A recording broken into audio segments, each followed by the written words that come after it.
Okey, Assalamualaikum dan selamat pagi. Semua sihat? Waalaikumsalam cikgu. Sihat. Okey, Alhamdulillah. Mina seorang je sihat, yang lain? Sihat Alhamdulillah. Oh, Alhamdulillah. Okey. Okey, hari ini kita akan masuk bab terakhir, bab 3 iaitu bahasa pengaturcaraan. Agak tough sikit bab ni. Dan tiap-tiap tahun memang soalan bab ni banyak masuk. Sebab dia programming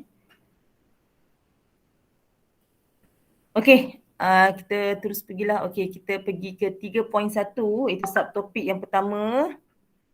Itu bahasa penskripan klien. Okey, kita ada bahasa penskripan klien. Okey, client side scripting language. Okey, 3.11 menerangkan keperluan bahasa. Okey, mengapakah bahasa penskripan klien penting? Perlu dalam laman web. Okey, tengok. Okey, bahasa pula lebih kepada dua nanti. Okey, bahasa pengaturcaraan. Okey, ada dua.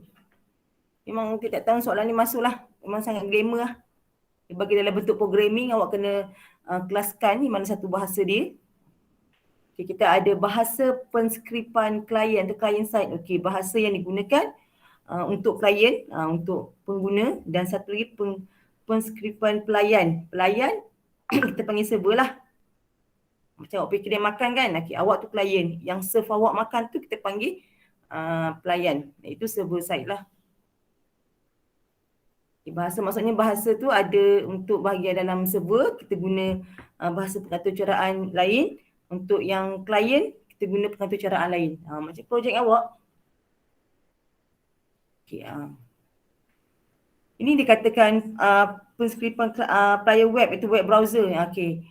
Bahasa yang ini penskripan klien, maksudnya kalau klien awak buat, okay, macam awak guna APDM, awak guna SAPS, awak nampak paparan tu, itu adalah di sebelah klien, itu pun klien side. Awak tak nampak di dalam-dalamnya tu. Yang ini adalah server yang awak duk buat type coding PHP apa semua, inilah. Orang yang sebelah klien yang nak guna nanti dia tak tahu pun bahasa di dalamnya. Okay. Yang awak ada database SQL, inilah. Itu adalah contoh bahasa, bahasa pengaturcaraan di server side. Okay, kalau client side yang ni yang awak tengok kalau awak buka Facebook, awak buka Instagram, itu adalah client side.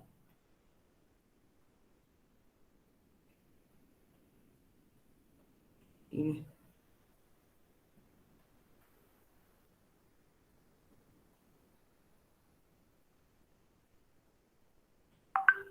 Okey. Kita tengok satu-satu. Okey, perbezaan dia. Perbezaan antara dua ni. Okey, penskripan klien atau client side. Okey, contoh bahasa pengaturcaraan HTML, CSS, JavaScript. Yang ni awak tak buat lagi. HTML je awak dah buat. CSS dengan JavaScript awak tak buat lagi. Yang ini macam proses nak mencantikkan. Nak apa? Nak meletak color, kita guna CSS dengan JavaScript. Okey. Yang setengah awak buat sekarang ni, awak buat coding, awak untuk masukkan data, terima data, simpan data, inilah awak guna bahasa PHP dengan Java. Python tak ada. Python form 3, siapa belajar ASK tu adalah. Okey. Okey, client side dia merupakan antara pengguna dengan server. Yang antara muka awak tengok tadi, yang antara muka depan, page depan yang APDM, SAPS, itu adalah client side. Merupakan antara muka tu, dia kata merupakan antara muka, antara pengguna dan server.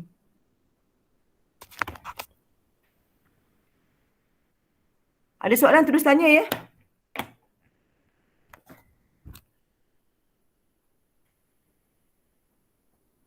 Okey, berbalik kepada server side. Okey, server side adalah satu memproses input. Okey, dia nak proses input macam awak masukkan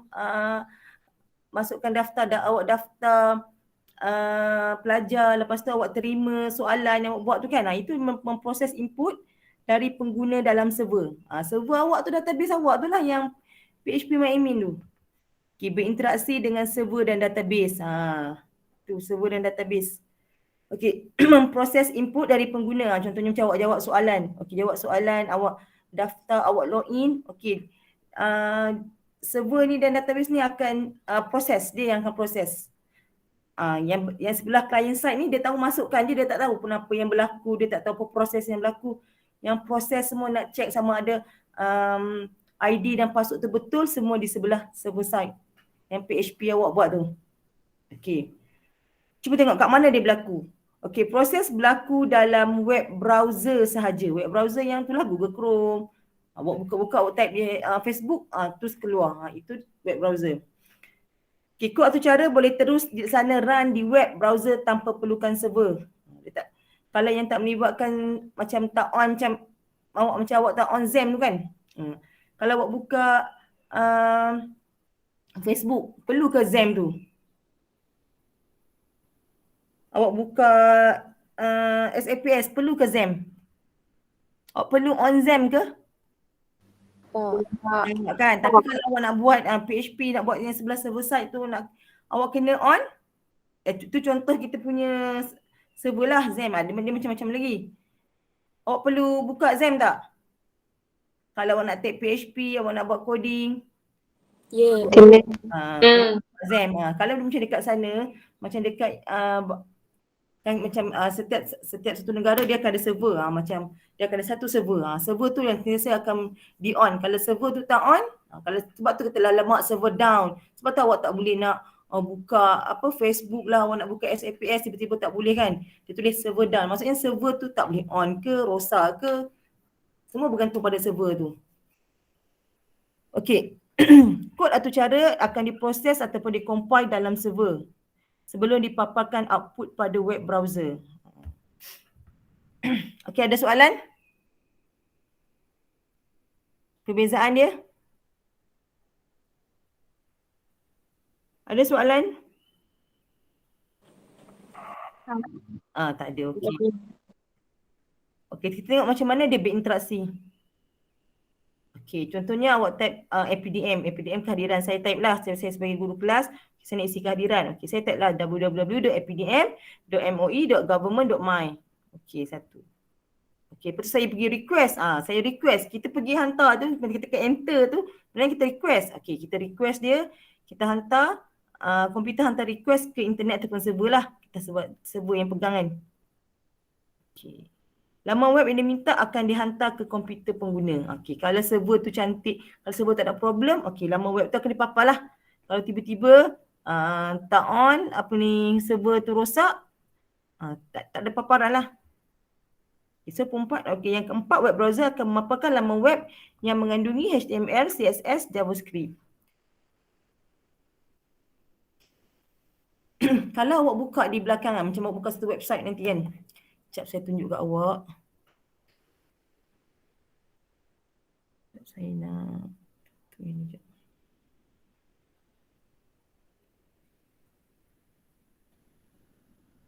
Okey, saya nak share once. Okey, nampak screen tab saya ni, paparan saya? Nampak. Okey, sekejap ya.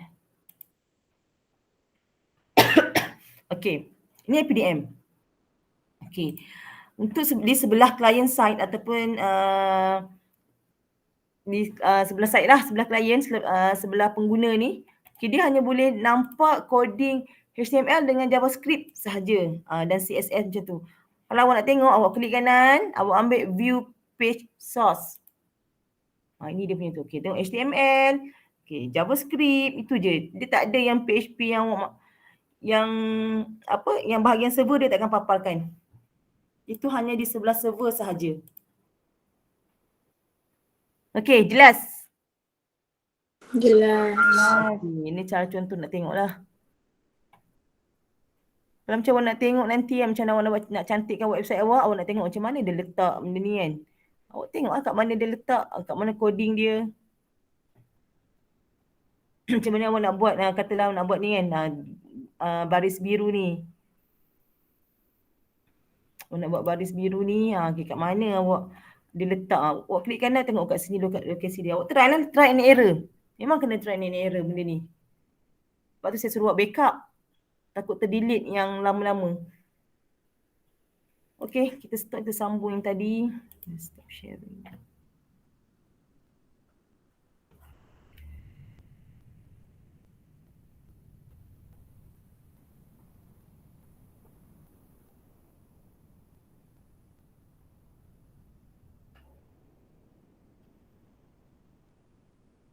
Okay, next.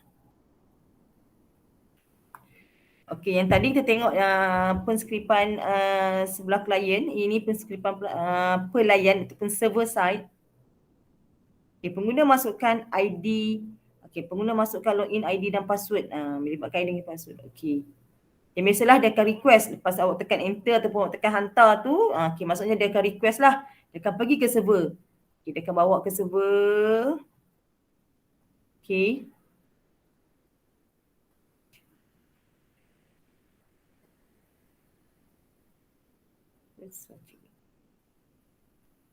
Okay, server akan proses data tersebut dan buat pengesahan. Ini yang saya kata server yang dia akan check betul ke apa ID dan password yang awak masukkan, dia yang akan check. Okay, lepas tu dia ada check. Kalau betul, okay, server akan hantar semula fail ke laman utama jika pengguna berjaya login. Kalau tak berjaya login, dia akan tulis apa biasanya? Biasa dia akan tulis apa? Kalau tak berjaya login. Login gagal. Login gagal ataupun ID dan password awak salah. Okey, pengguna akan terima fail paparan utama dan pop-up message. Misalnya kan, bila kita dah berjaya, selamat datang ke page apa-apa-apalah. Yang untuk pop-up message ni pun nanti awak yang kena buat. Awak kena cari coding dia dekat internet.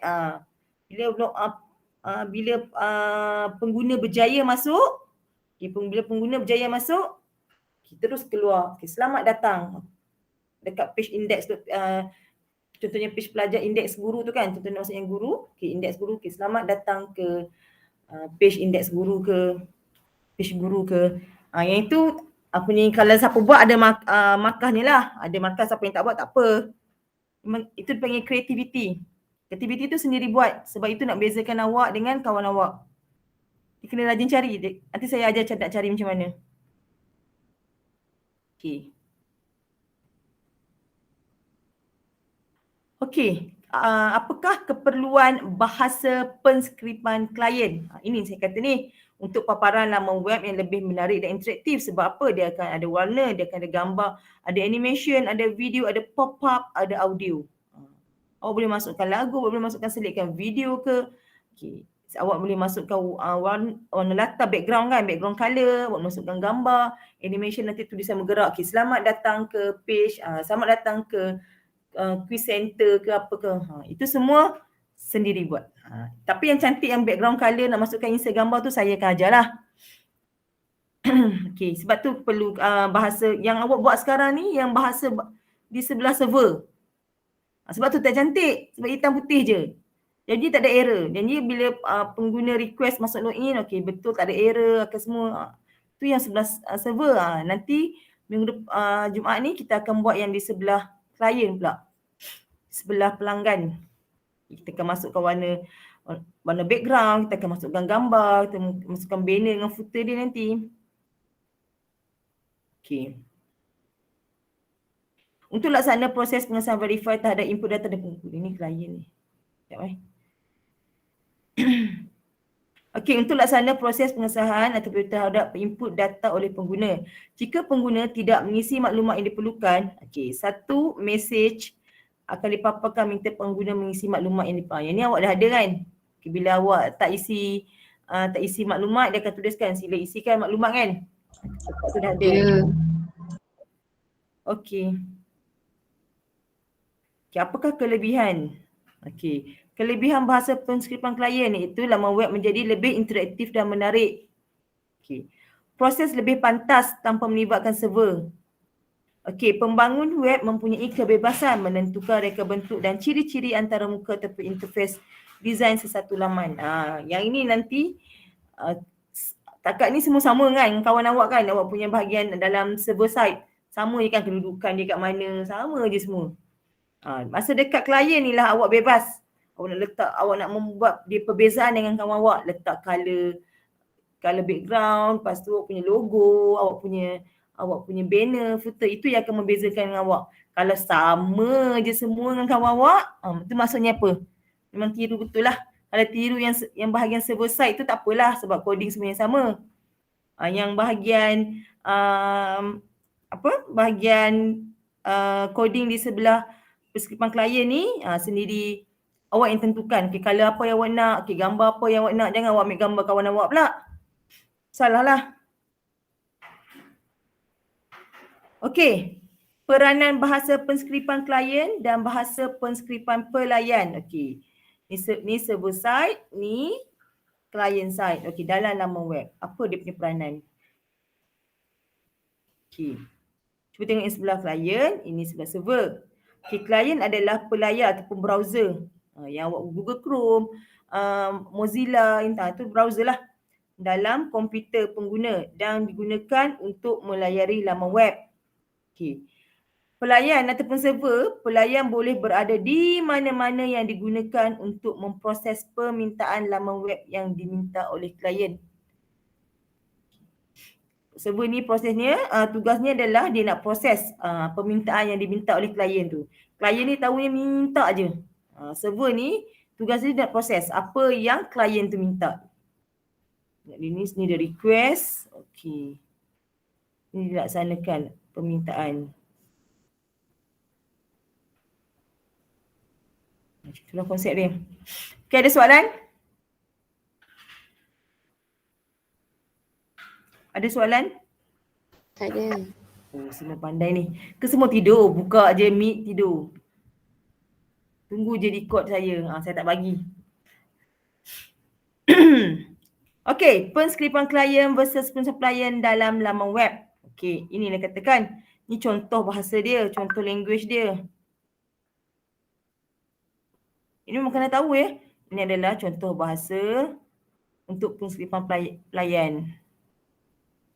Okey, HTML, CSS, JS tu JavaScript. Okey, itu adalah salah 3 contoh bahasa penskripan klien. Okey, sebenarnya ada banyak lagi, nanti awak pergi cari lagi tambahan. Okey. Yang sebelah kanan ni, okey, dia adalah contoh bahasa untuk penskripan pelayan ataupun server side. Kita ada Java, kita ada PHP, kita ada Python. Itu 3 contoh, ada banyak lagi. Boleh pergi cari lagi maklumat tambahan. Okey, bahasa penskripan klien, apa tugasnya? Ulang balik ni, untuk membina laman web yang statik. Contoh memaparkan carta organisasi, galeri gambar. Okey. Untuk membina laman web yang dinamik. Okey, contoh log masuk untuk admin dan ruangan forum. Nanti kita tengok apa beza web yang statik dengan web yang dinamik. Okey. Ingat ya, kalau penskripan klien ataupun klien server side ni untuk membina laman web yang statik. Okey, kalau yang sebelah pelayan untuk membina laman web yang apa? Dynamic.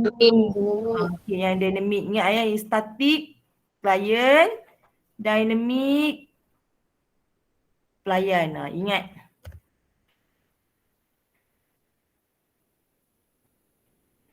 Tak masuk yang programming lagi.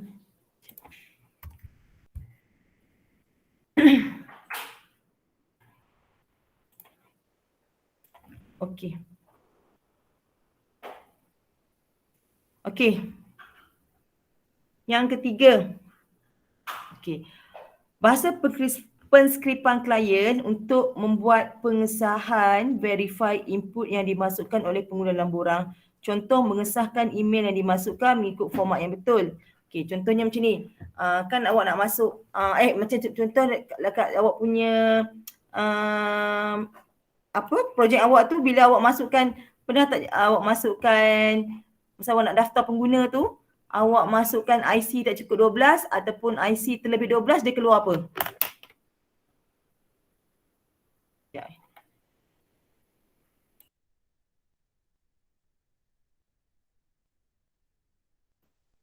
Dia keluar apa? Pernah cuba tak? Teka awak masukkan 12 tu 12 je. Awak tak pernah cuba kurang 12 ataupun lebih 12?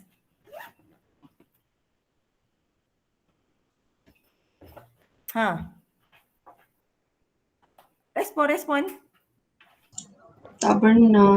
Nah, nanti bila tenang habis kelas nanti ke, petang-petang nanti ke, malam-malam nanti ke, cuba masa pendaftaran murid tu cuba masukkan kurang 12 dan lebih 12. Dia keluar apa?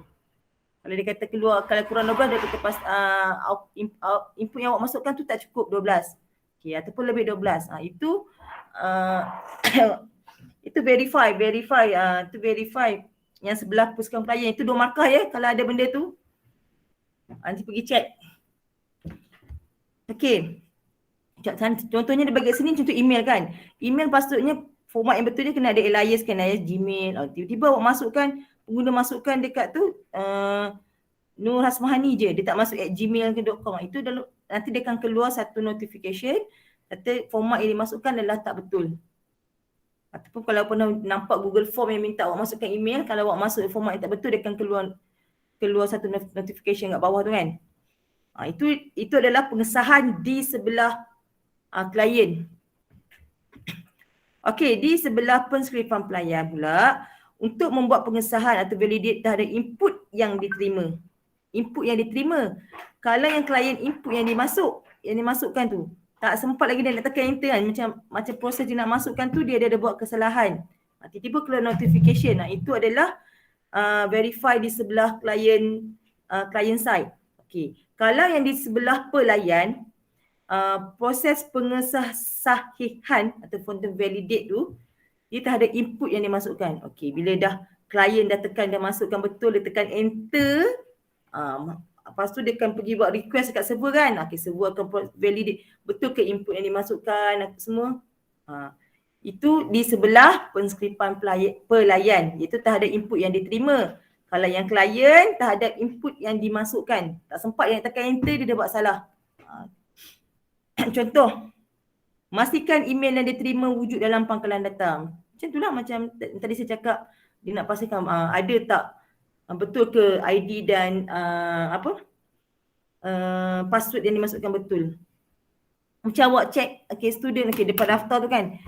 Lepas tu awak pergi login dia guna daftar, tiba-tiba tak boleh. Rupanya dia punya yang awak pendaftaran yang buat tadi gagal, tak masuk pun dalam pangkalan data. Jadi masa awak masukkan, awak nak login guna ID yang awak dah daftar tu, tiba-tiba dia pendaftaran gagal. Sebab apa? Sebab dia tak ada ID dan password tu dalam pangkalan data tu, dalam database. Okey, jelas? Ada soalan?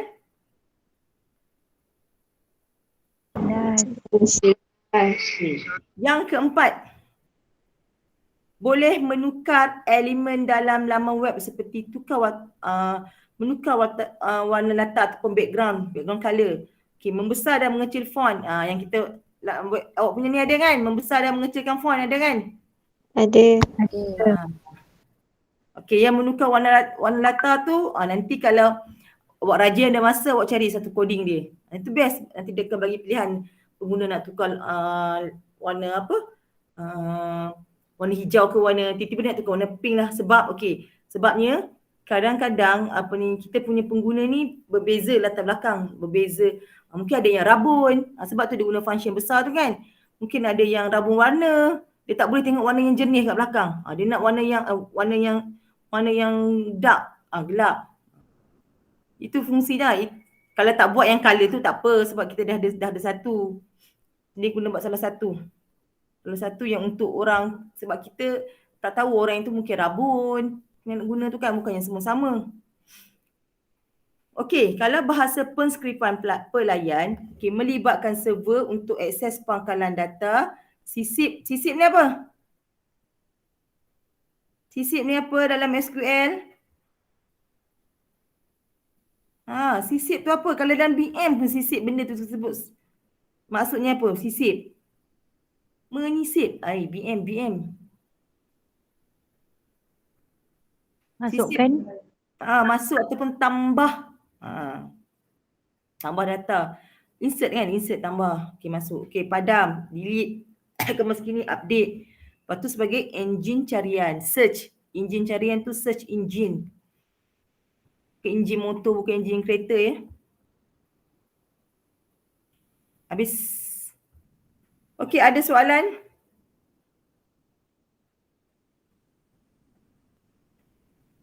Sekejap ya, saya nak tengok punya.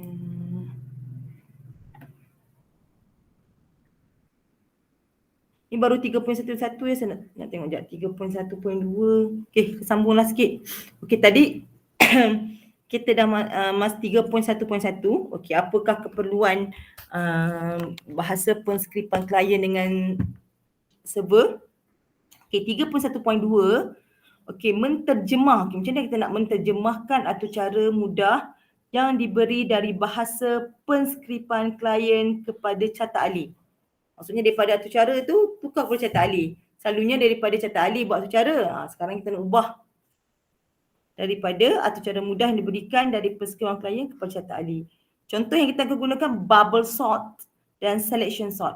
Okey, pilihan buih ataupun isian buih dengan isian pilihan lah. Macam mana tengok apa perbezaan di antara bubble sort dengan selection sort. Sekejap ada gangguan tadi. Okey, kita tengok satu persatu.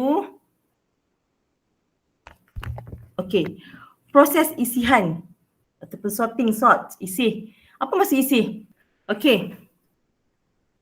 Algoritma yang digunakan untuk menyisir senarai serta susunan dan tidak mengikut susunan kepada senarai yang mengikut susunan. Sebab tu panggil isi. Dia akan bagi satu susunan yang tak ikut susunan, okay, menaik ke apa, okay, dia suruh awak susun. Dia suruh awak susun sama ada secara menaik ataupun menurun. Okey, dia bagi contoh 7251. Okey, ni dalam bentuk tata susunan ya. Okey. Ni indeks kosong, kena start daripada ini. Ingat balik tata susunan, mesti bermula dengan indeks kosong. Kalau nak masuk bab ni, tata susunan awak dah kena kuasai lah. Ke tempat senang je tata susunan tu kan. Okey, 7251. Okey, dia nak soalan, dia bagi contoh. Okey, dia suruh susunan secara menaik. Jadi susunlah 1257. Tapi susun bukan main susun-susun macam biasa. Ada cara.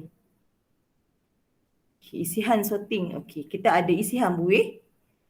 Kita ada isihan pilihan. Kita ada bab ataupun buih tu bubble sort. Okey, bubble sort tu macam mana? Berbeza ya dengan selection sort ni. Okey, isihan buih. Okey. Algoritma isihan buih menyisir senarai satu per satu. Dia buat satu secara berturutan dengan membandingkan nilai sebelah. Okey, dia banding. Kalau besar, kalau macam lebih besar, lebih kecil, okey tukar. Kalau tak, kekalkan. Lepas tu banding pula indeks pertama dengan indeks kedua. Okey, banding. Kalau tak, kalau tak memenuhi syarat, okey, duduk di situ. Kalau tidak, tukar. Okey. Bersebelahan dan menukar kedudukan, atau ni saya kata menukar kedudukan, swap jika berlaku turutan yang salah. Okey. Tengok dia banding, dia compare dengan jiran sebelah. Kalau salah, okey, contohnya kita nak buat apa secara susun secara menaik. Mestilah yang sebelah kiri itu kena lebih kecil daripada yang sebelah kanan. Contohnya 7 dan 5. Okey, banding. Kena swap ke tak? 7 dan 5 kalau banding kena swap ke tak? Kalau kita nak buat susunan menaik. Kena. Kena. So swap lah. Okey, 5, 7. Adalah dia bercara-cara nanti. Okey. Takat yang jelas ya? Okey. Contoh. Susunan semula tata susunan berikut. Susunan pula. Susun semula tata susunan berikut 7251 mengikut susunan menaik. Okey, langkah 1. Okey, 7251 tadi Okey. Bandingkan nombor pertama ke 7251.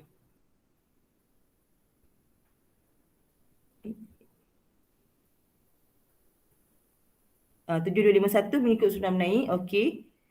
Okey, bandingkan nombor pertama dengan nombor kedua. Okey, banding 7251. Jika nombor pertama lebih besar daripada nombor kedua, tukar kedudukan ataupun swap. Okey, swap. Tukar. Tukar ke tak? 7 dengan 2 ni. Tukar. Tukar. Okey, tukar. Dia akan jadi apa kat sini? 2. 27. 5, 1. 5 yang belakang tu mesti ikut. Jangan tinggal. Sebab yang awak buat 2 ni yang compare antara indeks 0 dengan indeks 1. Okey. Yang belakang 5, 1 ni tetap ikut. Okey, ulang semula langkah 1 dan langkah 2 untuk nombor kedua dan ketiga. Okey, kita tengok ni pula. Okey, tadi kita dah banding elemen 1 dengan elemen 2. Sekarang kita tengok elemen 2 dengan elemen 3. Okey. Tengok dia buat. Okey. Okey, dia banding 7 dan 5. Kena tukarlah kan sebab 7 lebih besar. Sebab kita nak buat susunan menaik, mesti number daripada kecil ke besar. So, kita tukar 7 dengan 5. So, 2, 5, 7. 1 kekal kat sini. Okey, kekal sini lagi. Okey, lepas tu pergi banding elemen ketiga dengan elemen keempat. Okey, 7 dan 1. 7 dan 1 kena tukar tak? Tukar. So, 2, 5, 1, 7. Okey, dah memenuhi belum? Dah susunan menaik belum? Belum. Belum. Lagi buat lagi. Ulang lagi. Mula semula proses. Dah habis sampai ke elemen yang terakhir. Okey, elemen terakhir. Patah balik. Buat balik. Susun balik. Okey. Okey, 2 dengan 5 tak perlu tukar lah. Sama kan? Sebab 2 dengan 5, 2 kecil lagi. So, kita tukar 5 dengan 1. 1. So, 5 dengan 1. Okey, 1 pergi sini, 5 sini. Okey. So, banding. Okey, 5 dengan 7 pun tak perlu tukar sebab apa? 5 lebih kecil daripada 7. Okey, so dah habis sampai 7 tu. Okey, kita mula balik daripada depan. Okey, tengok 2 dengan 1. 2 dengan 1. Tukar ke tak? Tukar. Tukar sebabnya 2 lebih besar. Jadilah 1 di sini, 1, 2, 5, 7. Dah memenuhi belum? Dah mengikut susunan menaik ke belum? Dah. Dah. So dapatlah jawapan. Okey, yang itu dalam bentuk gambar rajah. Okey. Contoh 1, terjemahkan ataupun tukarkan atau cara bubble sort atau JavaScript kepada bentuk catak alih.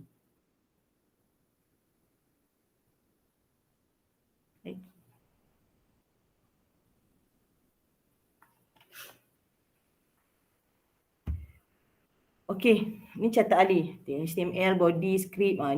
Ini bahasa apa? Ini kita belajar dua kan, client dengan server. Agak-agak yang ini apa? Server. Server pula. Ni ada HTML, ada JavaScript, script. Client. Yelah. HTML dengan script. Bila ada script tu maksudnya JavaScript ya, script. Okey. Ni satu cara dia. Var number, okay, dia bagi number 7251 macam ni lah. Okay, bila number dot length. Okay, number dot length ni panjang ni. Ada berapa bilangan number ni. Okay, IJ. Okay, var sementara maksudnya dia ada dia ada number yang sementara yang akan pegang number tu. Kan nanti kan kita nak buat pusingan, nak pusing-pusing. Okay, dia contohnya kita ada mangkuk kosong lah. Okay, contohnya analogi kita ada mangkuk kosong. Dia akan pegang dulu sekejap. Lepas tu baru dia akan bagi balik. Okey. Sini dia akan ujilah. Okey, dia buat macam tadi secara bergambar ni saya ada tu cara. Dia bagi I sama dengan kosong tu indeks tu lah. Okey, I kecil daripada bilangan number, tolak 1. Okey, bilangan number tadi ada berapa? Kita ada berapa bilangan number? Kenapa terpadam pula? Kita ada 1, 2, 3, 4 kan? Kita ada 4 bilangan number, tolak 1 dia 3 lah. Dia uji.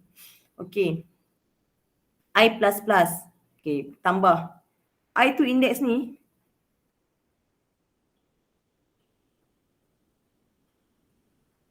Ini hanya tahu je dulu. Nanti buat dalam buku pink tu, buku kuning, buku hijau. Buku kuning. Nanti lagi senang nak faham. Okey, for J sama dengan J, sama juga. Okey, J plus plus. Okey. Dia akan uji. Adakah nombor J lebih besar daripada J tambah 1? Okey, sementara ni yang pegang dulu sementara. saya tak payah terang lagi lah, nanti awak pening. Nanti saya nak terang macam dalam buku kuning tu. Ni ada contoh tu cara untuk bubble sort. Okay, contoh bubble sort. Okay, ini pengisytiharan. Okay, kalau dia dalam soalan, dia bagi satu ni, okay, dia katakan, okay, nyatakan pengisytiharan dalam pengisytiharan pemuli ubah dalam tu cara di atas. Inilah. Kalau dia sebut pengisytiharan, tulis semua ni. Start daripada var sampai habis, sampai titik ni. Kalau dia kata pemuli ubah, ini je lah. Saya tak mahu hari ni, saya tak nak ajar macam mana nak buat atur cara ni lagi. Sebab saya rasa buku kuning tu lebih mudah nak ajar awak. Kalau ni nanti awak pening. Okay. Okay, set data ataupun array, data susunan yang tak tersusun. Kita nak soalan dalam bentuk menaik. Okay, dia bagi dalam bentuk tak tersusun. Okay, kira bilangan array data dalam ni. Inilah number length berapa ni, berapa nilai yang ada. I untuk bilangan banding, untuk bilangan tukar. J. Okey, pengulangan loop sebab for kan. Okey, ulang. Jangan pening, cuma tahu je, jangan pening-pening lagi, jangan kata susah lagi. Sebab buat dalam buku ni nanti terus senang. Pilihan, okey, if, pilihanlah selection. Okey, bandingkan data sebelah. Okey, dekat sini yang kena bandingkan data sebelah tu.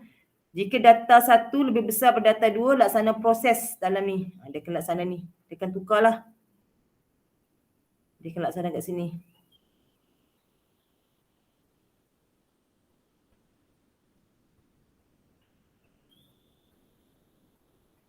Tak boleh nak klik pula. Okey, ini simpan sementara untuk data satu. Sebelum dia nak swap tu, dia simpan dulu satu. Contohnya kita dah mangkuk kosong lah. Simpan dulu. Okey, lepas dah simpan tu, okay, bertukar kedudukan data satu dengan data dua. Okay, bertukar kedudukan data satu dengan data dua dengan data satu. Dalam sementara tu. Output. Tengok dalam JavaScript, dokumen.write outputnya. Dia akan keluar number lah. Paparan data array yang telah disusun. Okey, dia akan buat sama bila dah semua tersusun. Semua dah tersusun secara menaik, baru dia akan buat output.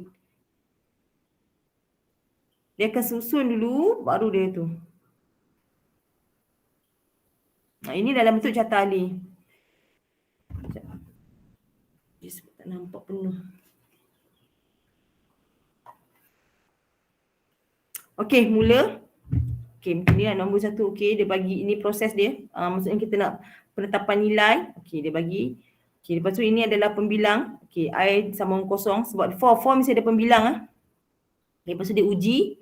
Okey, jika dia besar, jika nombor tu lebih besar, nombor yang pertama lebih besar daripada yang kedua, dia akan buat apa? Dia akan ke true lah. Dia akan ubah lah.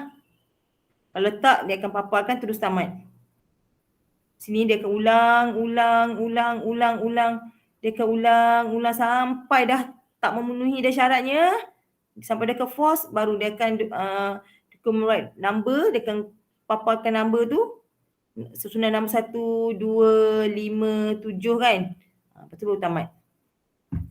Dia akan ulang lagi, ulang sampai dah syarat tu dah penuhi untuk susunan menaik. Okey. Lepas tu dia akan buat paparan, output. Sebelum tamat. Ini secara overall je yang ringkas je. Nanti saya ajar dalam buku kuning, baru awak faham. Ini tadi, dia sambungan. Saya rasa saya stop kat sini dulu. Saya takut awak pening nanti. Okay, tadi kita dah belajar apa ni, bubble sort. Okay, bubble sort macam mana cara kita nak isi dia? Macam mana kita nak isi bubble sort tu? Macam mana kita nak isi bubble, guna bubble? Kita buat apa? Bandingkan. Bandingkan apa? Nombor kecil ke nombor besar? Tak apa tepat. Bandingkan apa? Unsur sebelahan. Yes, bandingkan number sebelah dia. Nombor 1 dengan 2, elemen pertama dengan elemen kedua dengan 3. Itu kena banding. Banding number yang di sebelah. Banding number yang di sebelah. Dia buat satu per satu. Nanti kita tengoklah yang mana lebih bagus. Selection ke? Tu bubble. Okey, bila bubble agak-agak awak lah kalau bubble sebab kita nak banding satu kalau dapat number yang panjang agak-agak lah panjang tak tu cara awak. Bayangkan nak banding satu-satu tu, satu-satu nak kena banding. Padahal number banyak, sampai 100 number awak nak kena banding. Jadi dia adalah pilihan lain pula, kita buat selection. Selection lagi pening sikit lah. Okey, lagi kita dah belajar apa tadi?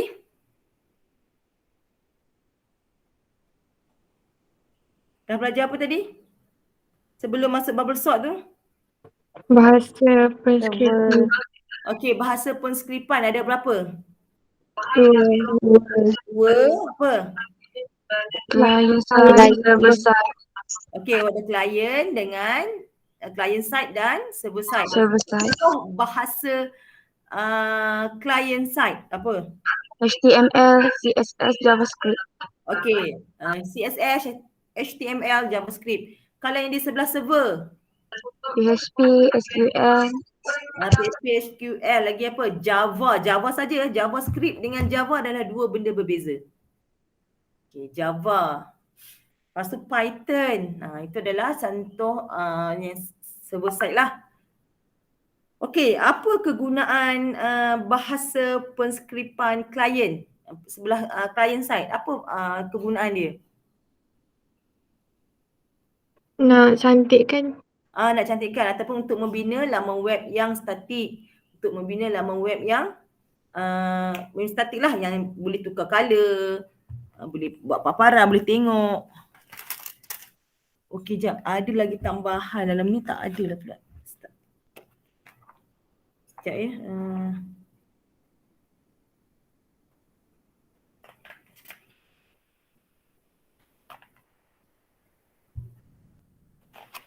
Okey, dia tak ada masa lagi. Sikit je masa. Okey. Nanti patutnya 3.1.1 tu dalam buku teks awak dia ada perbezaan di antara statik dengan dinamik. Okey, dia buat satu jadual saya rasa. Dia ada statik dengan dinamik. Awak buat perbezaan. Okey, sebab nanti dalam latihan awak, dalam GC saya dah bagi. Okey, buat yang 3.1.1. Saya tengok 3.1.2 perlu buat tak?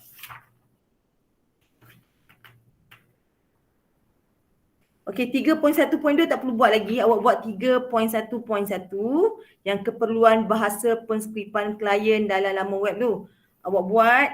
Okey, soalan nombor 7, dia ada perbezaan di antara laman web statik dan laman web dinamik.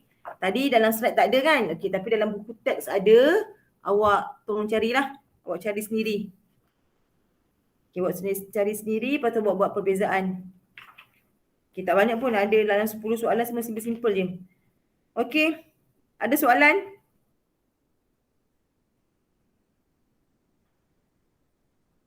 Ada soalan? Tak ada. Okey, tak ada. Okey, kelas kita berhenti di sini. Kita jumpa hari Rabu. Sambung selection sort ni. Okey, Jumaat malam kita akan buat projek. Kita nak cantik-cantikkan dia dah. Okey, link kehadiran saya akan bagi dalam grup WhatsApp. Okey, kelas, terima kasih.